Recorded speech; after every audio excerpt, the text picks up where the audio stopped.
हम लड़कियों को अपने बचपन वाले घर यानी मायके का मोह गजब का है ना। पूरी ज़िंदगी अपनी आत्मा वहीं छोड़ आती हैं और शरीर लेकर यहाँ वहाँ डोलती रहती हैं।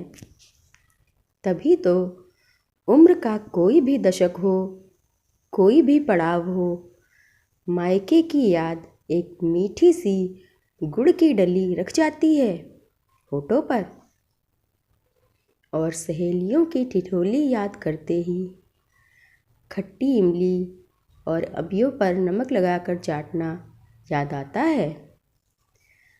किशोरावस्था की पहली अनुभूति आते ही घर आकर माँ की साड़ी चुपके से पहनना, छोटी चाची या नई भाभी की कढ़ाई वाली संदूकची से लेकर गहने पहनना और थोड़ी सी लिपस्टिक और पाउडर लगाते ही चेहरे का खिल खिल जाना, यह सब माँ के घर ही तो हुआ था पहली बार।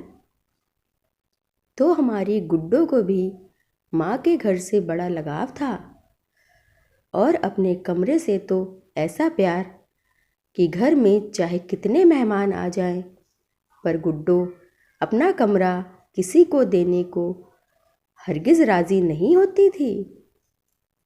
बड़े धूमधाम से हुई गुड्डो की शादी। आहा, कितना सजीला और बाका पति, बड़ा सा कमरा और चौड़े दालान और चबूतरा वाला घर, उसका ससुराल।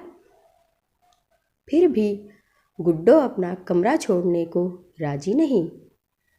विदा होते होते भी अम्मा के गले लग कहती गई, अम्मा हमारा कमरा न दीजो किसी को, न छोटी को न भाई को। ऐसा लग रहा था अम्मा, बाबूजी, भाई बहन से भी ज़्यादा बिछड़ने का दुख गुड्डो को अपना कमरा छोड़ने का था। पग फेरे को जब आई गुड्डो, तब दौड़कर पहले अपने कमरे में ही तो गई।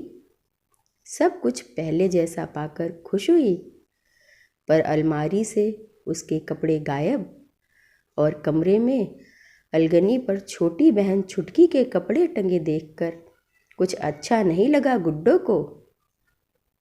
तब तो कुछ कहा नहीं, बात को छुटकी को बुलाकर समझा दिया कि सुन रही छुटकी, बस ई कमरा जब तक हम नहीं रहते तबे तलक इस्तेमाल करियो और ज़्यादा गंदा ना करियो।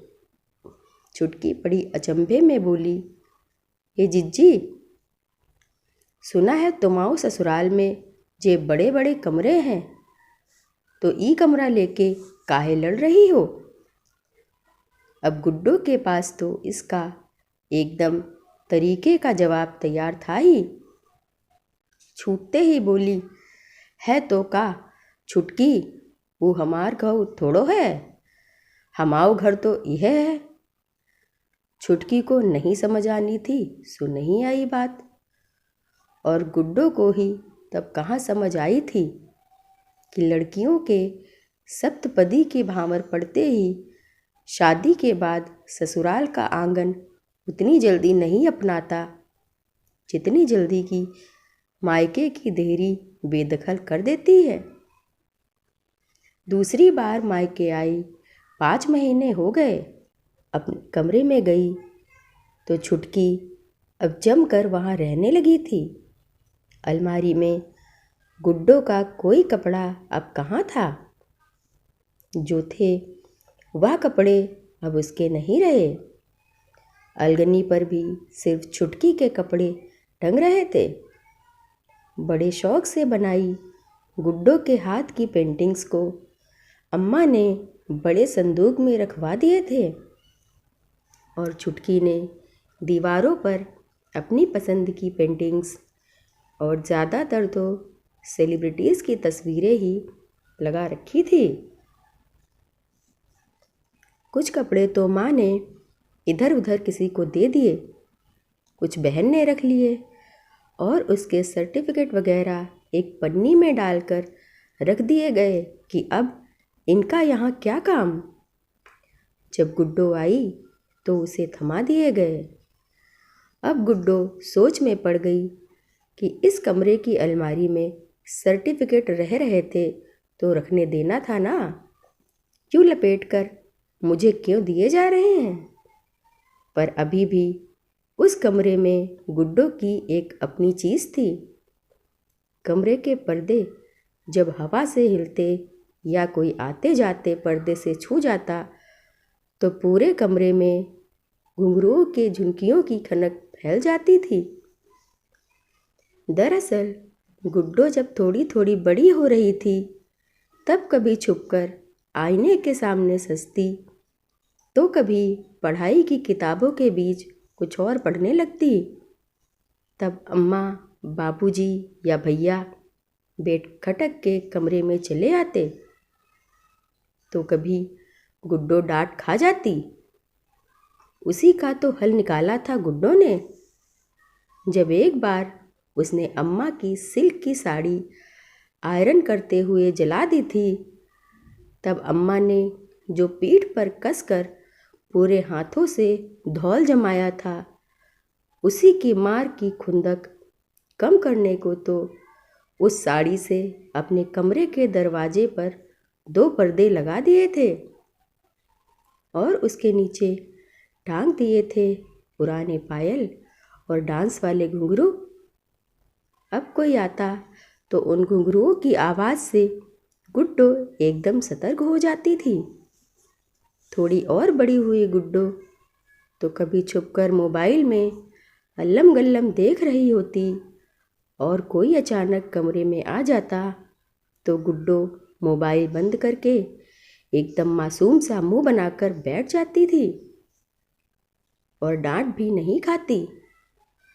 वो गुड्डो के घर में दरवाज़ा बंद करके रखने की कोई प्राइवेसी जो नहीं थी, सो ये पर्दे में लगे घुंघरू ही गुड्डो के कमरे के पहरेदार थे।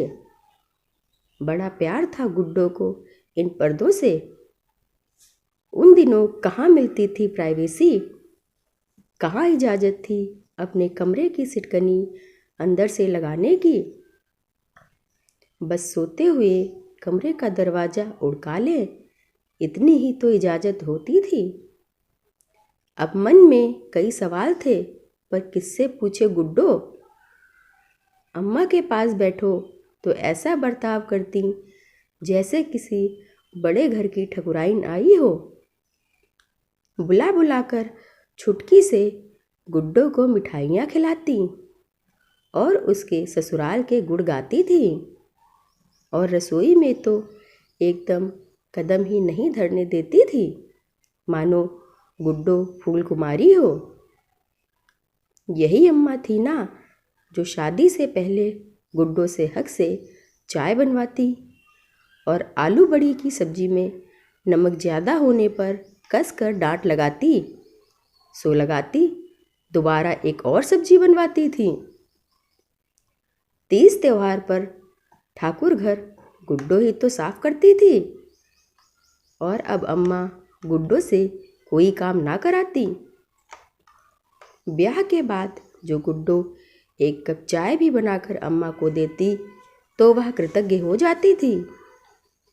विदाई के वक्त दद्दा ने हैसियत से बढ़कर साड़ी, कपड़े और सामान दिया और छुटकी और भैया गुड्डो से ऐसे बात करते मानो कहीं की लाट साहब हो। यह सब देखकर गुड्डो को मायका बड़ा पराया सा लगता था और वह पहले वाले प्यार दुलार और डांट झिड़की ढूंढती थी। भैया और बहन से टीवी के रिमोट को लेकर अपना कार्यक्रम देखने के लिए अब गुड्डो से लड़ते नहीं थे। दद्दा भी और सब ठीक है ना बेटा, इसके आगे कुछ बोल नहीं पाते थे। गुड्डो चाहती थी सब उससे पहले की तरह व्यवहार करें, पर ऐसा कभी होता नहीं था। इंतज़ार करती कि अब दद्दा हक से पुकारेंगे और उससे काम करवाएंगे, पर नहीं हुआ ऐसा। खैर, गुड्डो को 4 दिन बाद जाना था सो चली गई ससुराल। अब के गुड्डो पूरे 2 साल पर नैहर आई है। भैया की शादी जो है, अम्मा ने द्वार पर पैर धुलवाए और गुड्डो धम धम करती अपने कमरे में जाने को हुई। तभी अम्मा ने रोक दिया। गुड्डो, अब उस कमरे में मत जाओ, वो नई दुल्हन के वास्ते सजायो गयो है। तुम तो अब 2-4 दिन को आओ हो, अब तो तुम मेहमान ठहरी। सो यहीं बैठक में सो जाओ और जो दिल करे तो बहन के कमरे में रह लियो। अब गुड्डो के कदम ठिठक गए। वैसे देखा जाए तो सब कुछ पहले जैसा था। वही घर, वही आंगन, वही सीढ़ियाँ, वही बरामदे। पर अम्मा का शाम से लेकर दिया बाती तक बैठे रहना। पर गुड्डो के मन में चुभी थी एक बात, और गुड्डो अब शांत हो गई। अब गुड्डो को अम्मा की कोई बात नहीं सुनाई दे रही थी। सिर्फ एक ही आवाज़ गूंज रही थी, अब तुम मेहमान हो, है ना। अपने कमरे में जाने की उसने ना तो जिद करी और ना ही नई भाभी की पेटी खुलवाई की रस्म में हक से आगे बढ़कर अपनी पसंद की कोई साड़ी छाट कर ली, बल्कि छुटकी ने तो उसके हिस्से की भी साड़ी ले ली। पर गुड्डो गुमसुम देखती रह गई। तब से लेकर कुछ एक बार और आई है गुड्डो अपने पीहर, कभी छुटकी की और छोटे भैया की शादी पर, तो कभी भतीजे के मुंडन पर। लेकिन ना कोई जिद की, ना कुछ मांगा।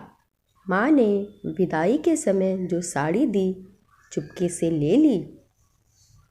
जो खाने को मिला बिना मुंह बनाए गुड्डो ने खा लिया। सब कहते बड़ी समझदार हो गई है अब गुड्डो, जिद ही नहीं करती। पर गुड्डो जानती है अब वो यहाँ मेहमान है, सिर्फ मेहमान। अम्मा ने कह जो दिया था और गुड्डो ने अम्मा का कहा मान भी तो लिया था। थोड़ी गुस्सा तो थी गुड्डो, पर अम्मा से कभी बताया नहीं, बल्कि अब गुड्डो पराई जो हो गई थी, एक मेहमान थी ना वो। गुड्डो अब एक बच्चे की माँ है। घर की बहू अब इस घर के कमरे को अपनाने की कोशिश कर रही है, क्योंकि ससुराल वाले अब गुड्डो को अपनाने जो लगे हैं। पिछले 2 साल से गुड्डो मायके नहीं जा पाई है। अम्मा बुलाती हैं, पर गुड्डो कैसे जाए भला। इधर सास की देखभाल करने वाला भी कोई नहीं। बाबूजी की भी उम्र हो चली है, ननद की शादी सर पर है, सो गुड्डो न्योता देने भी नहीं जा सकी। व्हाट्सएप पर कार्ड भेज दिया, फ़ोन पर सास ससुर से भी कहलवा दिया कि इसे ही निमंत्रण पत्र समझकर आ जाए। अब गुड्डो अपनी ननद मोनी में जैसे अपना पहले का रूप देख रही है। अब मुन्ना 2 साल का हो गया था। उसके खिलौने पूरे दिन घर में फैले रहते थे। उस दिन शाम को सब आंगन में बैठे थे। दद्दा सबके जनेऊ संभाल रहे थे। अम्मा तकली में लपेट रही थी। मुन्ना तकली लेकर भागने लगा तो अम्मा ने उसे पकड़ लिया, पर मुन्ने ने तकली नहीं छोड़ी। तभी मोनी सबके लिए चाय लेकर आई।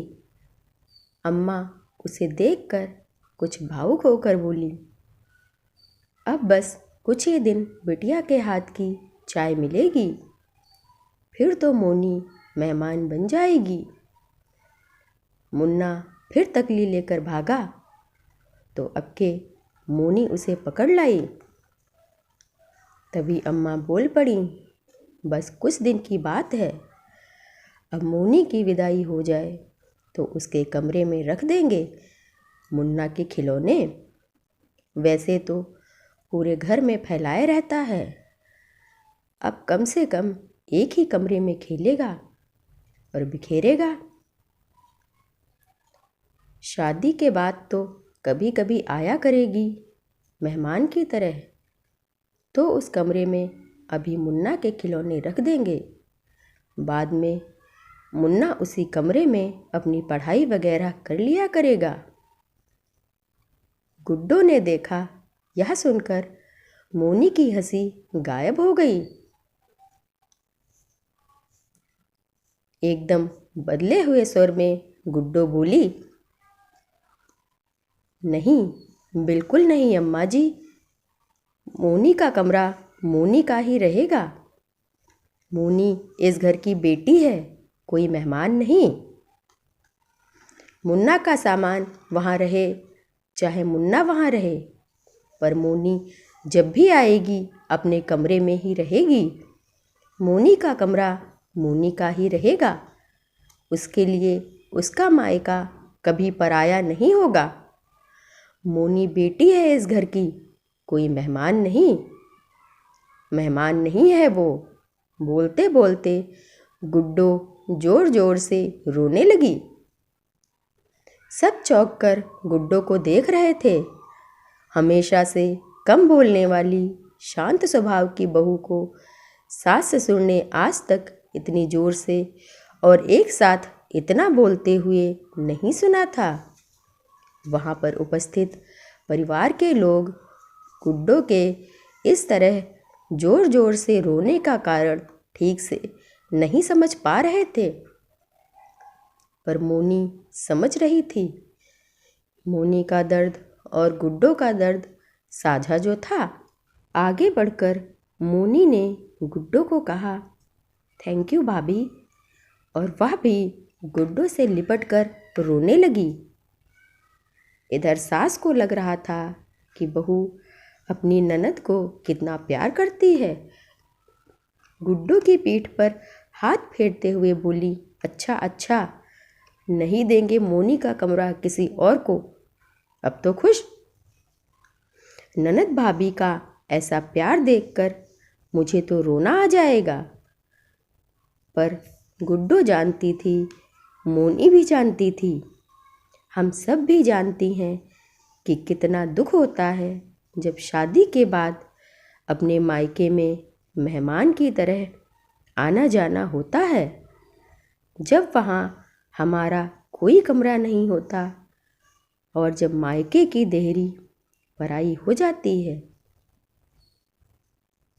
ऐसी और भी कहानियाँ सुनने के लिए चैनल को सब्सक्राइब जरूर कीजिएगा। धन्यवाद।